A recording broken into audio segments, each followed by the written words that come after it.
también tranquilos, deseosos, por otro lado, de ver el comienzo y, por supuesto, la continuidad de este programa en directo de miércoles.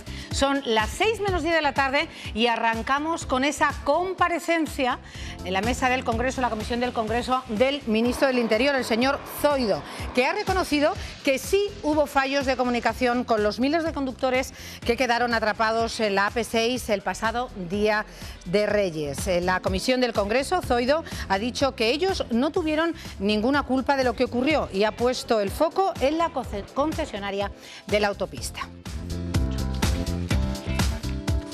Y hoy hablaremos del hecho de cómo considerar los piropos como un hecho de violencia sexual. Ha suscitado el debate. ¿El acoso callejero es violencia sexual? Se lo pregunto a ustedes y, por supuesto, que se lo preguntaré hoy a nuestros contertulios. ¿Creen que esta práctica favorece la situación de vulnerabilidad sexual en las mujeres? Estas y otras cuestiones serán analizadas hoy en nuestro tiempo de tertulia. Más temas. Arrancamos sumario. La escasez de recursos obliga a adoptar decisiones más eficientes para garantizar así la sostenibilidad del sistema sanitario. 4 profesionales abordan en un libro distintos modelos de evaluación económica. Los conocemos. Según los expertos, dormir menos de 6 horas no es recomendable para nadie, pero advierten también de que no existe un tiempo ideal de sueño. Entonces, ¿cuánto debemos dormir? Resolvemos todas las dudas en nuestro tiempo de consulta. En el año 1994, distintos colectivos provinciales se unieron para dar forma a la Federación de Asociaciones Gitanas de Castilla y León. Desde entonces atienden a una media de 2.000 usuarios cada año. Entre sus principales acciones, la lucha contra el absentismo escolar, la orientación laboral y la igualdad entre hombres y mujeres. Sin planes para el próximo fin de semana, en Vamos a Ver regalamos una escapada para 2 personas en régimen de media pensión con visita a una bodega y botella de vino incluida. Participar es muy sencillo, basta con que nos envíes tu mejor fotografía a nuestro número de WhatsApp. Y nuestro primer tema a tratar y nuestros primeros invitados que ya están en nuestro sofá acomodados y dispuestos a contarnos el porqué de este libro que hoy le presentan, Economía de la Salud, 100 cuestiones básicas de economía de la salud y evaluaciones económicas. Vamos a hablar con ellos, les vamos a presentar el doctor Eiros, que es ya un veterano colaborador de esta casa. Bienvenido, doctor Eiros, de nuevo, jefe de servicio de microbiología del Hospital Río Ortega. Junto a él está Carlos Cabezas, que es gerente de la Fundación General de la Universidad de Valladolid, bienvenido también. Y a mi izquierda Alberto Pérez, que es subdirector médico del Hospital Clínico Universitario, bienvenido también. ¿Por qué, doctor Eiros, y al resto de los invitados que han realizado este libro, el por qué nace esta necesidad de contar esas 100 cuestiones básicas para la economía de la salud? ¿Y para quién va dirigido también, doctor Eiros? Muy bien. Pues nada, muchas gracias y buenas tardes. Se responde fácil, ¿no? El por qué es porque en nuestra actividad profesional a veces detectamos que gran parte de los que somos médicos, cuando nos imbuimos en el mundo de la economía, adolecemos, no tenemos criterios sólidos o robustos para interpretar algunos marcadores que son importantes a la hora de decidir. ¿Por qué hemos hecho nosotros 3 el libro? Porque la vida, como en otras ocasiones, nos dio la oportunidad de coincidir profesionalmente en el ámbito de la gestión sanitaria. Y dado que Carlos es economista e interventor, Alberto, además de especialista en salud pública, lleva la subdirección, como usted ha señalado, de un hospital, y yo trabajaba entonces en la gerencia, pues nos planteamos de una manera sencilla pues contar a nuestros colegas, por así decirlo, aquello que nos parecía pertinente. O sea, doctor Eiros, esto va dirigido a los profesionales de la medicina, no, a los que además tienen que gestionar. Sí, a los profesionales de la sanidad, a los profesionales sanitarios. Claro, también otras profesiones sanitarias pueden gestionar. Bueno, la nota del personal que gestiona y que conoce también la medicina, la sanidad, ¿es baja, media o alta en nuestra comunidad? Media alta, más de un 6, no llega al 7, pero estamos con bien, casi llegamos al notable. Aún así, han sentido esa necesidad de poner a disposición de todos ellos las reflexiones, la experiencia para mejorar y para optimizar esos recursos. Ese es nuestro propósito, por supuesto. Sabemos que contamos con menos recursos de los que quisiéramos. Siempre se plantean muchas... ¿Esto ocurre siempre? ¿Esto es como la crisis en el teatro? Siempre las necesidades sanitarias... Siempre están por debajo de lo deseable, siempre, ¿no? Siempre. Las necesidades sanitarias son muy superiores a los recursos de que disponemos para hacer frente a ellas. Entonces es necesario priorizar y optimizar, intentando mantener la calidad de la sanidad sin pasarnos del presupuesto que nos asignan los ciudadanos cuando aprueban la ley de presupuestos de cada año. Alberto Pérez, ¿dónde están los fuertes, los puntos fuertes y los menos fuertes, los débiles de esa gestión? Hombre, indudablemente el punto fuerte es el personal humano, eso es indudable. Si no fuese por el colectivo sanitario, y como ha dicho el doctor Eiros, no solo los médicos, sino en cuestión de eficiencia es tan importante desde el auxiliar y celador hasta un jefe de servicio, ¿no? Entonces, el punto fuerte indudablemente del sistema sanitario es el valor humano, ¿no? Y luego el punto débil siempre tenemos que aprender, ¿no? Y en materia de economía y de eficiencia aún más. O sea, el sistema sanitario es muy bueno, pero evidentemente aún hay puntos de mejora donde la eficiencia tiene que resaltar y tiene que ser muy importante desarrollarla, claro. ¿Puede ser el campo donde menos se utilice esa economía, donde menos se sepa optimizar esos recursos que se disponen? Hay otros campos donde duele menos, pero aquí la medicina y la sanidad siempre es todo más... El problema es que ya conoces que gran parte del presupuesto de la comunidad se va en sanidad, ¿no? Luego, evidentemente, incidir en intervenciones eficientes en materia sanitaria pues tiene un calado importantísimo que se puede repercutir tanto en la propia sanidad como en el resto de actividades de la comunidad autónoma. Bueno, como presentación está muy bien, pero para todas las personas que nos estén viendo, y muchos de ellos además puedan ser y pertenecer a este sector de la sanidad, me parece, como siempre, doctor Eiros, todo lo que usted interviene me lo va a permitir, no en detrimento del resto de los compañeros con los que ha realizado el libro, pero de muy sencilla lectura. Claro. De hecho, no es el primero. O sea, como conocerán muchos de nuestros telespectadores, nosotros en el ámbito donde ejercemos, que nos atañe más, de una manera más cercana, más próxima a Alberto y a mí, ¿no?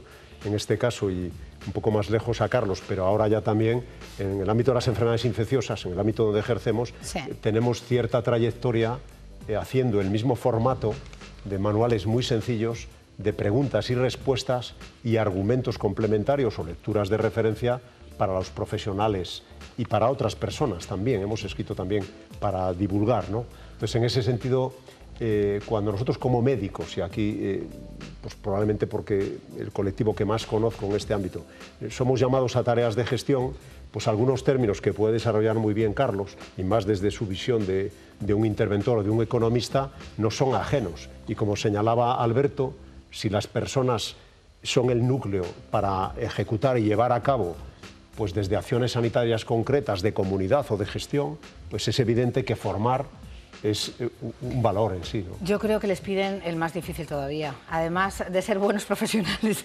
de la medicina, ser buenos médicos, investigadores, además se les pide que gestionen bien, porque claro, conocen el contenido.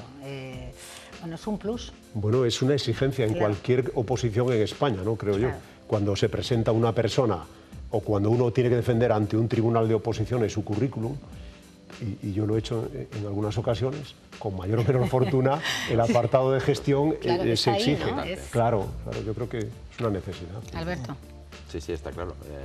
Y nos tenemos que concienciar en que cada vez más nos tenemos que ir formando más en estos aspectos. Y yo creo que el colectivo sanitario, indudablemente, cada vez lo está interiorizando más y se está formando y está mejor preparado. Y no hace falta gerenciar un hospital, ¿no? O estar en puestos de alta importancia. Cada uno, dentro de su parcela, imagino que debe de saber también gestionar. Porque por irnos más al apunte y al párrafo concreto, cuando estás gestionando un sector concreto o de atención primaria, también tienes que saber gestionar los medios y los recursos que ponen al alcance del médico, ¿no? Del profesional. Sin duda. Vamos a ver. ¿Cuándo mandará una prueba? ¿Cómo, pero yo iría ¿qué antes. Medicamento? Claro, es... O sea, incluso al paciente. Claro, el Reino Unido sí. tiene incorporado a su cuerpo doctrinal de formación en pregrado, desde los años 50, cátedras y departamentos que trabajan en economía sanitaria y que forman a los alumnos. El día 10 de febrero se celebrará el examen MIR para España y ahí caerán sin duda, y cada vez se ve con más frecuencia, preguntas de economía sanitaria o preguntas relacionadas con el ámbito de la gestión.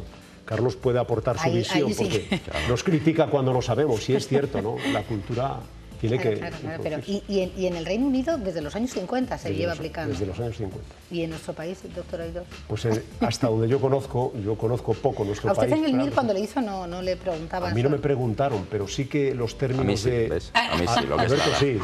No, eficacia, efectividad, claro. Eficiencia, coste-efectividad, coste-beneficio, coste-utilidad, minimización de costes, son algo que manejamos, ¿no? Pero a lo mejor... Sí, desde luego. Carlos quiere decir experto... Economista. El economista, claro, más que ellos, ¿no? Aunque se vaya incluyendo cada vez más. Desde luego el propósito del libro, como ha comentado el doctor Eiros, es transmitir un poco a los profesionales sanitarios la necesidad de contar con ciertos aspectos económicos a la hora de tomar sus decisiones clínicas. Y como muy bien has apuntado tú, a cualquier nivel, no solo a nivel gerencial, claro. El simple médico que detrás de su firma puede haber un montón de euros debe ser consciente de la necesidad de que si destina los recursos a esa cosa en concreta, a otra cosa no se pueden dedicar. Por lo tanto, es básico que todos compartan y en principio también esa necesidad. Claro. ¿Y son permeables a ello? ¿Son sensibles? Los colegas, los compañeros, va para los dos, doctores. Bueno, se puede decir, dicen, bueno, en términos generales sí, salvo si les afecta a ellos muy directamente, ¿no? Pero bueno, yo creo que, como he dicho al principio, cada vez lo tienen más interiorizado y cada vez asumen que sus decisiones bueno, pues tienen una trascendencia presupuestaria, ¿no? Y yo creo que cada vez en su toma de decisiones, en su día a día, lo incorporan más en su actividad. Bueno, hoy lo presenta... Sí. No, ya, complementando lo que dice Alberto, ¿no? Y luego desde el punto de vista de las gerencias está también muy consolidado el contrato programa, ¿no? Donde los objetivos que se firman o que se pactan con grupos de clínicos o grupos o colectivos sanitarios en su conjunto, yo creo que deben de alguna manera pues implementar una cultura de gerencia o de gestión en lo micro que llamamos, ¿no? Pero claro, yo creo que sí, que la conciencia, que su pregunta sí que existe en el profesional.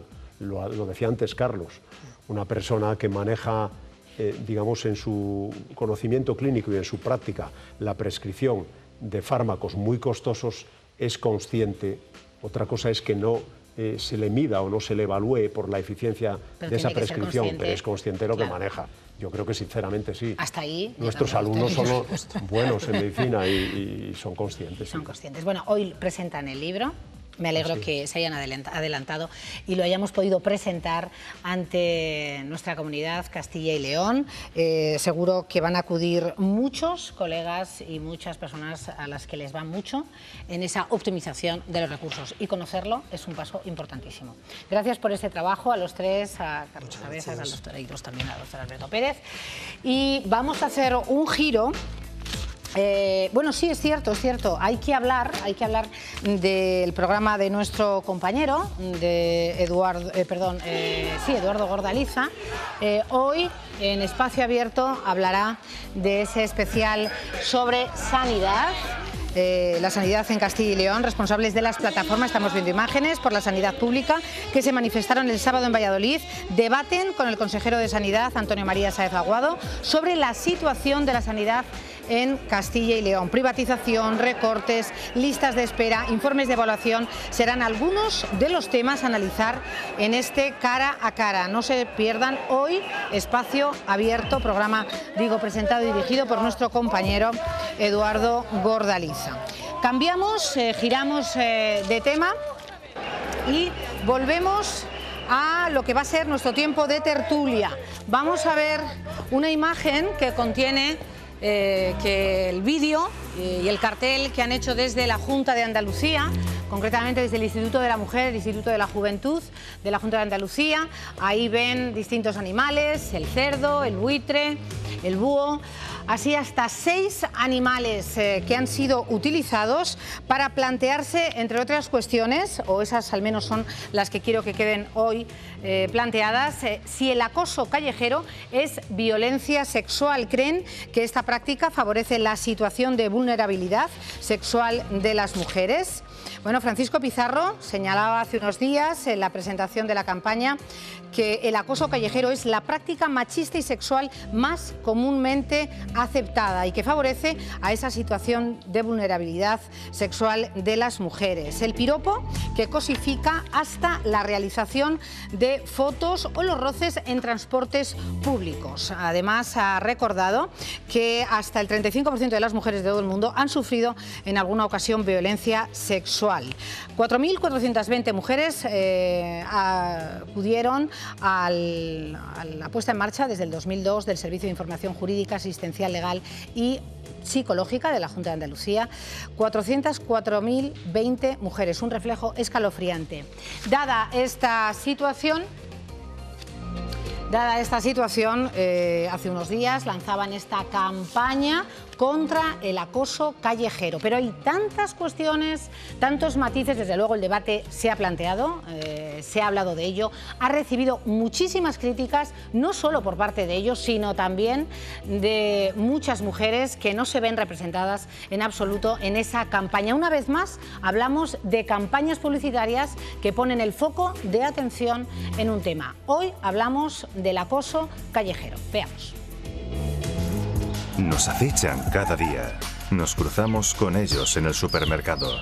Nos siguen mientras caminamos. Y se acercan cada vez más. Te clavan la mirada en cualquier lugar. Son territoriales y descarados. Quieren llamar nuestra atención, silbándonos y diciéndonos piropos. Sabemos que tenemos que hacer todo lo posible para que desaparezcan. Ayúdanos a que la fauna callejera se extinga. Bueno, yo quiero que vean esta pantalla. Ahora voy a presentar a nuestros invitados, a mis invitados, pero quiero que vean esta pregunta y ustedes también tomen nota en casa. ¿Consideran que los piropos son una manifestación del acoso sexual? Sí, esa sería la respuesta A. En todos los casos resulta una expresión violenta. Sí, pero solo los piropos de alto contenido sexual, sería la B. C, no, aunque hay piropos que no suenan muy bonitos, muy correctos. Y no, la D, son bonitos y levantan la autoestima. Está con nosotros Jezabel Lucas, socióloga y trabajadora social. No, que está aquí. No las conocía personalmente, bienvenida. Muchas gracias. Junto a ella está Carlos García, colaborador, historiador. Bueno, hacía muchísimo que a nuestro profesor de filosofía de la Universidad de Valladolid no le veíamos, pero siempre nos alegra y lo celebramos. José Chillón, bienvenido. Y Gemma Martín, que es investigadora de género y mujer de la Universidad de Valladolid. No te hemos visto hace demasiado, esta semana has estado con nosotros. Y Mónica Fernández, ahora sí, abogada de ADASSIM. ¿Qué es? ¿Las siglas significan? Asociación de ayudas de víctimas de malos tratos y agresiones sexuales. Gracias por estar aquí. Ante esa pregunta que vemos, ¿consideran que los piropos son una manifestación del acoso sexual? Me gustaría que todos y cada uno de nuestros contertulios opinara. Por favor, la letrada para arrancar, y así me quito y lo pueden ver ustedes. Pues yo la verdad es que considero que simplemente dentro de un contexto, sí, pero solo los piropos. Yo me iría a la B, me iría... Sí, pero solo los piropos de alto contenido sexual. De alto contenido sexual y en un contexto determinado y depende de cómo se digan. No todos los piropos entiendo yo que se pueden considerar como una agresión sexual, o yo no me siento agredida de ninguna de las maneras. Gemma. A mí no me gusta o no encajo ninguna de las cuatro. Bueno, lo Gemma, siento. de verdad, qué original. No. Te pido, por favor, que te ciñas a las 4 porque así viene la... A ver, considero que de algún modo, quiero decir, pues me quedaría casi con la segunda, pero casi con el no de alto contenido sexual. Creo que se puede acosar a una persona sin hacer un piropo de alto contenido sexual. De contenido sexual. ¿Matizarías de contenido sexual? No. Que sí, pero los piropos de alto contenido sexual, digamos que solo los piropos, digamos que molestan. Para decir A, B, C o D. No, es que no está bien. Os enredáis Simplemente voy a leer el significado. A mí no me enredes tú. No, ya muy fácil. Yo me quedo con yo diría la B y la D, pero simplemente voy a leer el significado de la palabra piropo. La B y la D no, una. Pues la B. Yo también lo he leído. Sí, pero solo los piropos de alto contenido sexual. Mira, palabra o expresión de admiración, halago o elogio que se deje a una persona. Un piropo no tiene... pero pone especialmente a la mujer. Especialmente a la belleza de la mujer, la RAE. La RAE dice... A mí me gustaría también una D. Yo estoy de acuerdo un poco con mi cortertulio, mi contertulio. Yo diría la D, no sabe, no contesta, porque no estoy de acuerdo, pero si tuviese que escoger, quizá me quedaba con sí. La B, no la D, pero son los piropos de alto contenido. La B. No, yo digo A, B, C, D, E sería entonces. No sabe, no contesta. Pero todos me van a romper el esquema. No, yo te he dicho el B. Creo una cosa, la que menos te incomode, la que más te encuentres identificada. Por favor, no me lo pongáis más difícil. Sí, pero son los piropos de alto contenido sexual. Con interrogación. Yo te lo tengo que poner difícil porque para eso me traes aquí. Entonces, yo creo que los telespectadores lo van a entender muy rápidamente. Cuando hace unos meses alguien ha dicho que aquellos partidarios de la independencia con aquellos problemas eran presos políticos, ha habido algunos que fueron presos políticos en el franquismo y les dijeron, no tienen ustedes derecho a decir presos políticos a quienes nosotros sí que hemos declarado presos políticos. ¿Ustedes creen que la gente que ha vivido un acoso sexual de verdad puede creer que el acoso... Perdón, que el piropo tiene que ver algo con el acoso sexual? Hombre, por favor, vamos a hacer bien la pregunta. Vamos a hablar de educación, vamos a hablar de nuevas formas... por no frivolizar, pero sí que entonces... Es que vincular piropo y acoso sexual, me parece que la pregunta está mal. Pues no, me molesta que no lo vincules a mí, enormemente que no lo vincules. Pues discutamos. Pues discutamos. A eso hemos venido, a discutir. Gemma, te voy a decir una cosa. Un drama, cuando se sobreactúa, se convierte en una comedia.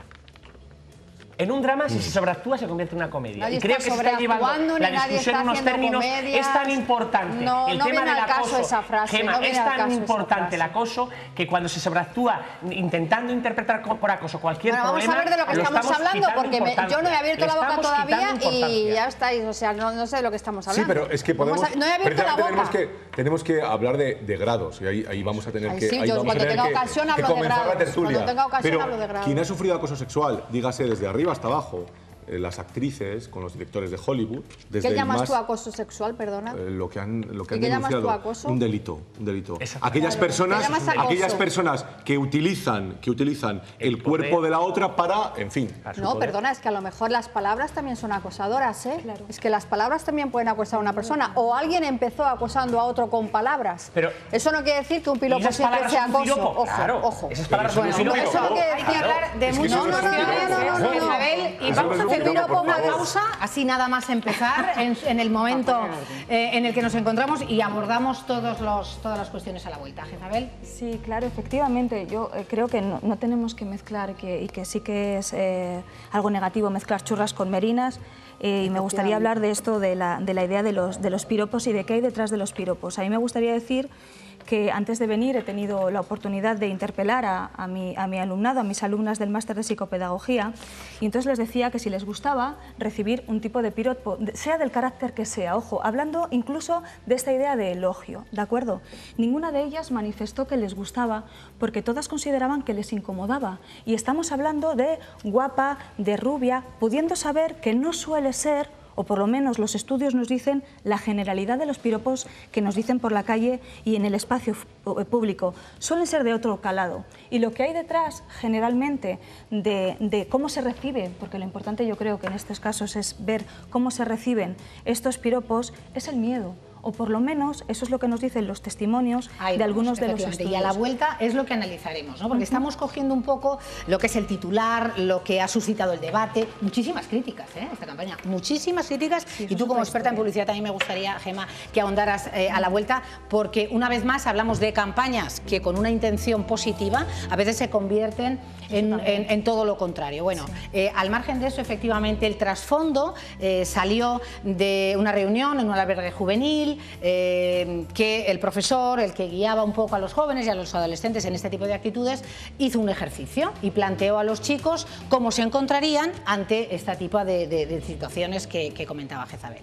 De piropear, de alabar el físico y demás. Claro, ellos, aunque intentaban ser empáticos, decían los que lo organizaron, nunca podían ser del todo empáticos ante esa situación porque ellos no padecían el miedo que va en algunas ocasiones junto a vas por la calle y dependiendo de qué tipo de exclamación dices, bueno, y este no se me abalanzará. O sea, quiero decir, hay grados, en esos grados que luego vamos a analizar. O sea, que de eso salió esa campaña. Luego analizaremos lo positivo o no positivo. También el tema de los animales saldrá a relucir y otras muchas cuestiones. No se vayan porque en 2 minutos estamos de vuelta.